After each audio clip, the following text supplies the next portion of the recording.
ভবন জুড়ে গাছপালার উষ্ণ আলিঙ্গন, নানা প্রজাতির গাছে ছেয়ে আছে ইট পাথরের দালান। এক নজর দেখার পর যে কারো মনে হবে সবুজের সমারোহে বিশাল কোনো উদ্যান। তীব্র তাপপ্রবাহ কিংবা শীতকালীন শৈত্যপ্রবাহ দুই সময়ে এই ভবনের ভেতর থাকে নাতিশীতোষ্ণ। তীব্র তাপদাহে পুড়ছে যখন সারা দেশ, তাপমাত্রার পারদ যখন ওঠানামা করছে ৩৮ থেকে ৪০ ডিগ্রি সেলসিয়াসে, তখনও সবুজে আচ্ছাদিত ভবনটি কাজে এনেছে স্বস্তি। বাহিরের প্রচণ্ড তাপদাহের কোনো প্রভাবই পড়ছে না এখানে। দূর থেকে দেখে সবুজে ঘেরা বাগান কিংবা বড় কোনো বিনোদন কেন্দ্র মনে হলেও এটি আসলে প্রায় ৩ লাখ বর্গফুট আয়তনের বিশাল এক কারখানা, যার এক একটি ফ্লোরের আয়তন প্রায় ৪০,০০০ বর্গফুট, যেখানে দিন রাত ২ শিফটে কাজ করেন প্রায় ৫,০০০ শ্রমিক।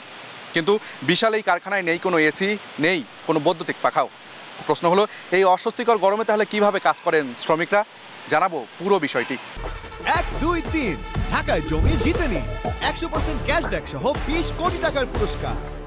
রংপুর শহরের রবার্টসনগঞ্জে স্থাপিত কারুপণ্য রংপুর লিমিটেডের এই কারখানার ভবন শীতল রাখা হয়েছে এক বিশেষ ধরনের কৌশল প্রয়োগ করে। স্থাপত্য নকশায় এমন বিশেষ কৌশল করা হয়েছে যাতে কারখানার ভেতরে প্রাকৃতিক বাতাস প্রবাহিত হয়।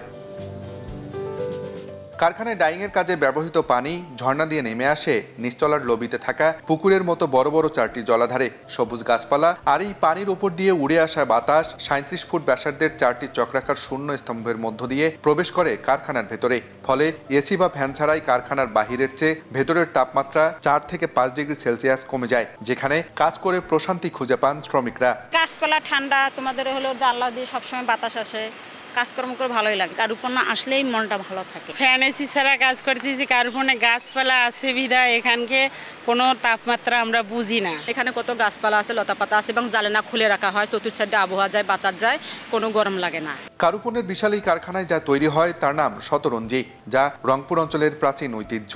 একসময় বিলুপ্ত হয়ে যাওয়া এই শিল্প বুনেই এখন ভাগ্য ফিরেছে রংপুরের হাজার হাজার নারী শ্রমিকের। বাচ্চাদের লেখাপড়া থেকে শুরু করিয়া মনে করেন নিজের যত কিছু আছে কারুপণ্য থেকেই আমরা কিন্তু এটা পাইছি। কারখানার পুরো ক্যাম্পাস জুড়ে রয়েছে প্রায় ৩৫০০ প্রজাতির বৃক্ষ সমারোহ, যা সবুজের নির্মল অনুভূতি ছড়ানোর পাশাপাশি পরিবেশের ভারসাম্য রক্ষায় বড় ভূমিকা রাখছে। ৩৫০০-এর উপর প্রজাতির গাছ আছে। আর এখানে মূলত কর্মী বান্ধব পরিবেশ হওয়ার কারণ হলো কি, যে গোটা বিল্ডিংটা আমাদের সবুজায়ন করা। আমার কর্মীকে আমি যত রিল্যাক্স দেব, যতটা তাকে দীপনা বানানোর সুযোগ দেব, তত সে কাজ করবে এবং তত সে আনন্দের সাথে কাজ করবে। ১, ২, ৩ ঢাকায় জমি জিতে নিন ১০০% ক্যাশব্যাক সহ ২০ কোটি টাকার পুরস্কার। কারুপণ্যের এই কারখানায় আলাদা ফ্যান বা এসির দরকার না হওয়ায় কারখানাটির ৮০% বিদ্যুৎ সাশ্রয় হচ্ছে। কর্তৃপক্ষ বলছে, বিদ্যুতের ব্যবহার সর্বনিম্ন পর্যায়ে নামিয়ে এনে একটি সবুজ কারখানা গড়ে তোলাই তাদের লক্ষ্য। ইলেকট্রিসিটি পাওয়ারটা প্রায় 30% আমরা নিজেরাই কনজিউম করি। আমাদের সোলার প্যানেল আছে, আমরা বিদ্যুৎ সেখান থেকে সাশ্রয় করি। সংশ্লিষ্টরা বলছেন, বিদ্যুৎ অপচয় রোধের পাশাপাশি পরিবেশের ভারসাম্য রক্ষায় বড় ভূমিকা রাখছে সবুজে আচ্ছাদিত বিশালাকার এই কারখানাটি। আব্দুল রশিদ জীবন, সময় সংবাদ, রংপুর।